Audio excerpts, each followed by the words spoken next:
When it comes to fans, it is a fan's right to have whatever opinion they want to have.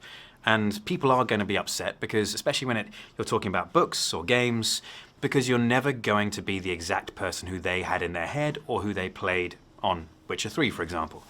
I don't necessarily consider that toxic. I just consider that passionate.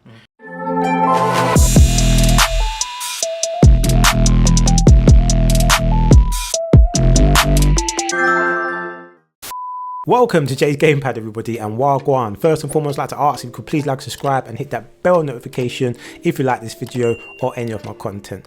Much appreciate you. Let's get into this video. So, a while ago, they released the Witcher 4 cinematic trailer. Now, I quite liked what I saw. I'm not a big fan of The Witcher. I tried to play Witcher 3 multiple times, but I couldn't get into it. It was years and years removed from when the game came out. So to me, it just felt dated. But everybody that I have spoken to said that The Witcher is really good in terms of the characters and the story, and even the side stories are so good, and the DLCs were just beautiful.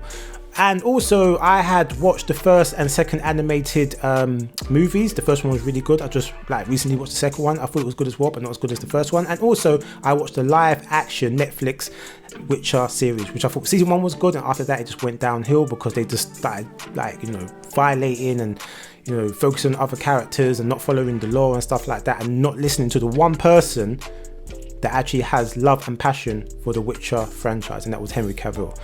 So that's the extent of what I know about the Witcher and the Witcher world. But what I do know is that a lot of people was annoyed at the cinematic trailer. Now, it wasn't because that they're replacing Geralt with Ciri. It wasn't anything to do with that. It doesn't even have anything to do with the fact that she's a woman. It's just because of the fact that it's the way she looks. A lot of the complaints was, if you look at how she looked compared to Witcher 3, that's not the same person. But what I will say is that I might not know much about the law, but what I do know is that to become a Witcher, you got to do these hard life or death trials, and a lot of people die. Was it a lot of younglings, or what even they call them, that go and do the trials, they die because it's super hard. Just think of it like the Marine Corps trials. Probably can women do it? Not really. Maybe 1 out of every 100 that might be able to do it, but it's pretty impossible. But I do know that Ciri is quite special, and she did mad training. It's like she was in the hyperbolic time chamber, and she did mad intense training, and plus she's special as well. You know what I'm saying? So, but she put herself through the trials, and to me it makes sense, because if you've trained up and done the madness and put yourself through the trials and stuff like that, then you're going out as the first female Witcher fighting all these monsters.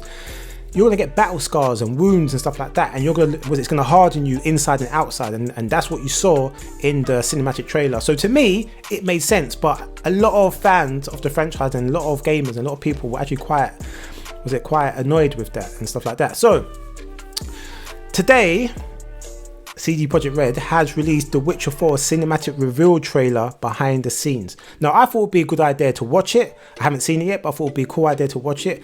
And hopefully, this might help with a lot of the fans and gamers that are looking forward to the Witcher 4. This might help them understand and get over the fact that the reason why she looks the way she does is because of X, Y, and Z, and get where they're coming from. You know what I'm saying? Why Ciri looks like that and stuff like that. And I'm hoping they might give a little bit of backstory as well to how long she's been a Witcher and the stuff that she's gone through, hence the why she looks the way that she looks. So do you know what? Let's watch this trailer, this behind the scene trailer, and see what go on. The Witcher 4. Let's go. CD Projekt Red. What's that other logo? We felt that this is the moment to tell the story Sebastian, with Ciri. She's been through a lot. She has a strong moral compass, I would say, and she can use these emotions to Okay, so act. that's the cinematic director. Ciri is all about becoming the Witcher, and she is very determined to follow this path. Lovely. Chopping heads. Let's go. Behind the scenes. At the very first meeting with CDPR, I saw how much you want to ground this story in the past, at the same time giving a start to a new saga. We were thinking in this story that Mione and Ciri are a little bit mirrors of each other. Mirrors how? The traditions of Stromford essentially mean that Mione has to be sacrificed. That's her destiny, and she accepted that destiny. Ciri is known as someone who does not accept destiny. She fights back at it. Ciri was exactly feeling what Mione could feel. Even just looking at her, hearing, her voice trembling when she goes, I shall be, the bringer of salvation. And you can hear that there is a duty in that. There is something to grew up with. There's something you should do, but like deep inside, you know that this is bad. So they have a very brief interaction in the woods when she says, like, save yourself, right? That this is something that your older sister would say, your friend, you're someone close to you. Just from this brief interaction, she can exactly know what she is feeling. And she's like, your life is more important than those stupid superstition that your village grew up with. One of the really important things was for the viewers to feel as Ciri would feel, so you could see how the story unfolds together with her and get the same emotional flow as she would get as she was trying to fix the issue of the village. The way she kills the monster, the way she reacts to the people killing Mione, it's different than what Geralt would do. She lives through these emotions, she's connected with herself. Well, I can't lie, females are more emotional, so that doesn't surprise me. We always try to walk around Slavic style and be coherent with Sapkowski's book. I believe you have the to. style for characters, faces, hairstyles, base it on the lore. You can find this kind of faces if that's your somewhere foundation, in the that's your rock, you villages, can't go there wrong. and there. That's why it's very important to see the range of possibilities in the whole Central Europe. Just the ambiguity of the whole story itself, I think it also plays very much to the way Sapkowski was crafting his Witcher stories. Sad, and it's like, it's also very in our Eastern European mentality that like those shades of grey everywhere and not clear choices and the famous lesser evil and stuff like that. It was a huge project. From the beginning, from the story that we created with our director and with CDPR team, and then the huge mock-up session, it lasted for like 14 days. 14 days, a lot of people were engaged, and I'm pretty sure that it wouldn't be this amazing if we hadn't had such an amazing crew. Oh, the other logo was the studio that they used to do the mocap. I just saw the logo in the background. We want you as a viewer to get really into this world, to get close to these characters, to understand what they're going through, because this world is brutal, it's visceral, it's grounded, and we want you to feel exactly. The whole idea for the trailer was that we want to have natural looking camera, not artificial one, not CGI. That's why we decided to record all those virtual cameras on stage and then later use it.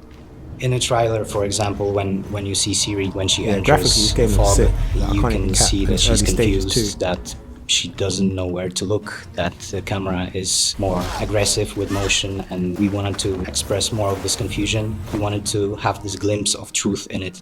But also there are scenes when magic happens, and then we want to switch from those handheld cameras to more like creative one. The style completely changes, so we go with cranes now, we go with dollies. That was quite a lot of work to animate them properly and have this magical feeling to them. And they are no longer handheld, they are all created by the animators. There are these nuances that we really want to take care of and to make it feel really like a movie. Yeah, it does look like a movie. Like this is movie quality 3 stuff. shooting days with rented movie gear. We had lenses that we picked before, and we gathered lots and lots of shots with different features on it, like distortions, lens flares, bloom, how the bokeh behaves. Based on that, we could really create digital representation of those lenses, gathering all those features so we can really have something unique, and I'm pretty glad about it, because this was something I think pretty extraordinary in a gaming engine. Okay, I wonder what engine that they're using. Is it Unreal? Is it Unreal they're using, or is it the My Red favorite engine? part is the beginning, essentially. It's where we parallel the traditional preparations that Mione goes through, and then the Witcher preparations that Ciri goes through. For the Mione, we had more pleasure to eye, color palette, and a bit warmer. But for the Ciri, I noticed that when I first our watched environment, the darker trailer. and more moody. We wanted preparation to create was mirroring each other. a bit more mysterious quite cool. mood, which allows us to create more dense atmosphere kind of and forms bring to a the table connection a bit different story, because at the without end, actually both them of characters ever meeting each having other. a unique story behind preparation. Ciri is watching Jivan saying goodbye to Mione, saying about destiny. saying that she was kind of born almost, meant to make it, right, kind of save them. It was really important for us to actually write this monologue in a way that Geralt could have said that about Ciri as well. Oh, okay. Dearest daughter, that does make sense, I guess. I've watched ye grow. Geralt is technically from a devilishly her father. curious child into a remarkable young lass with much grace, wisdom, and kindness. That's crazy, man. That makes me emotional sacrifice your child like that. This is also something that she was fighting her entire life. Almost all the time, someone wanted something from her.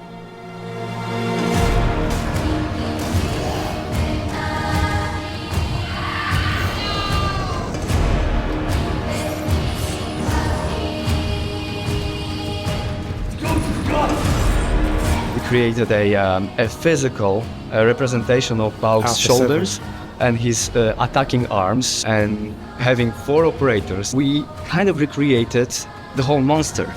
On the screen, we saw in real time a moving Bauk. We created Witcher-style sequence, just practiced it a couple times. We practiced how to move the Bauk, how to synchronize, and it worked. It worked beautifully. Oh, that's quite clever.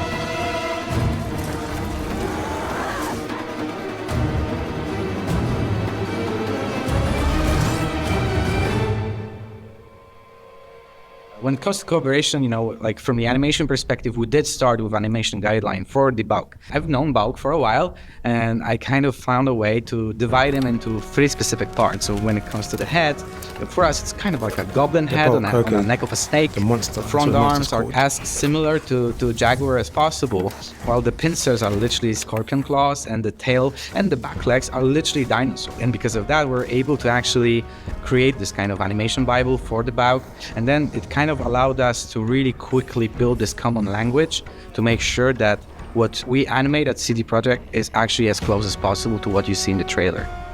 Okay. The journey with Unreal Engine was wonderful. We were able to have much more tries and instant preview and much more iterations to get to the proper final result. I wonder how long it took them to do this. Shot 50. Shot 53. They must be in bare shots, man. Well, the first thing that puts a smile on my face is the runtime, of course. I'm really glad we could pull up 6 minutes so that even if you don't know anything about The Witcher, you can just play it, watch it, and it's a short story that's understandable from the start to finish. I love the slow burn, which is something very unique for a game trailer, I would say. Yeah. Every movie that we do, our goal is to have the best knowledge of the IP, to stay true to the IP, to understand the vision of the developers, also the purpose of the asset that we're creating. Knowing the Witcher universe inside out is a key to do something that feels equally original as well as true to its foundation. See, this is what I'm this talking trailer about. Is an adaptation of a story that we actually want to tell in the game. We're not going to give you a black or white situation. We expect they just you want to go off in their own direction and do some bullshit. Make some tough choices. And as an example, that situation that may happen after the trailer is over is such a tough choice. Gods? There are no gods here. There are only monsters. Yeah, the humans can be just as bad as the real monsters. I can believe that. The Witcher 4. Okay. So that was interesting. I actually did like to see the process of how they made this cinematic trailer. Like, it was really good, and they kind of touched upon a little bit of, you know, the world, you know, being dark and hard and rough and stuff like that, but they didn't really go into like why Ciri looks the way she does. Now, to me, it's kind of like common sense because of the world that you're in and the fact that she's actually like the first female Witcher ever, and her path to actually like accomplish that, and the mission she's probably gone on after that kind of like writes itself. You know, that's the reason why she looks the way that she does. That's the reason why she got the scar on her face and stuff. I was hoping they might have gave a little bit of backstory, as in like how long has it been since she's become a Witcher, you know, and the reason why she might look the way that she does. But yeah, like I was saying at the top of this video, I don't think a lot of the fans and gamers were pissed at the fact that like Ciri is the main character, because I do know that Geralt is still alive. He's just chilling with Yennefer somewhere, you know what I'm saying? But from what it seemed like a lot of people were just like they had a picture of how she looked in Witcher 3 and kind of assumed how she might look in the future, and when they saw her in the cinematic trailer, it was just so far removed. So I think that kind of like shocked a lot of people and fans and stuff like that, which is surprising in a way, because like I said, it just makes sense that like if she became a Witcher, then she would probably look rough. But then again, like she is a special individual. The whole thing with Fate, I know that about her character. You know, the whole thing about Fate is her rebelling and not liking the fact that your life is predetermined already and nothing that you can do is going to change that. But you know, yeah. So that was good to see that she still has that as part of her character, I guess. But yeah, you know, it was good to see. A little bit disappointing that I didn't really get a lot of backstory, so that it would ease a lot of the fans and the gamers that are interested in this game. The bit where they said, "Oh, you don't have to have like played any of the other games to enjoy the cinematic trailer." Well, that kind of goes without saying in a way, because it's like a slice of like, you know, a bigger world, and it's a cinematic trailer as well, so anyone can watch it because it looks really good. And there's action, there's monsters, there's magic and stuff like that. So a lot of fantasy buffs or people that love sci-fi and high fantasy will be drawn to that regardless, even if they've never played The Witcher. I can't imagine anybody that, you know, is into fantasy and don't even know about The Witcher at least. But yeah, and even if you haven't played the game, I can imagine, like myself, they must have at least watched the 2 animated Witcher movies, and maybe at least watched season 1 of the Netflix live action series that came out, which is by far the best season out of everything they've done after that. But yeah, it was cool to watch. So yeah, I just thought I'd do a video on this, just give you my thoughts and opinions, and just talk a little bit about the initial reaction to the cinematic trailer. But yeah, you know, I never got to play Witcher 3. I tried to play it, like I said, multiple times. I couldn't get into it because I thought the mechanics, the controls felt too dated. Maybe I might try go back at some point and try it again. I don't know, but I will be trying this game. I will be playing it at some point, because this game, like, well, you know, the potential is there. Coming off the back of Cyberpunk 2077 and CD Projekt Red's Redemption, I am going to try it. I am going to play it. So that's something I'm definitely going to do. The only thing is that I'm not sure about what engine they're using, because when I googled it, it actually said Unreal Engine and the Red Engine, and I thought that CD Projekt Red was getting rid of the Red Engine just to develop on the Unreal Engine. So I'm a bit confused. Like, I don't know. But oh yeah, apart from that, yeah, I thought yeah, it was quite cool and interesting. Anyway, what did you think about the Witcher 4 cinematic reveal trailer behind the scenes? Did you find it interesting?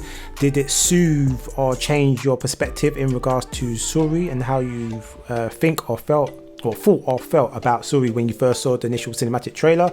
And yeah, just let me know about your thoughts, opinions or feelings in the comment section down below. Anyway, I hope you enjoyed this video. If you did, please like, subscribe and hit the bell notification if you like this video or any of my content. You can also hit me up on the social, Twitter, Instagram and Twitch, Jays Gamepad across the board, so you ain't got to type, tap, press anything else but that. And also, if you want to find me or hit me up on PlayStation, my gaming name is MrGhostProtocol. So I guess I will see you and speak to you real soon.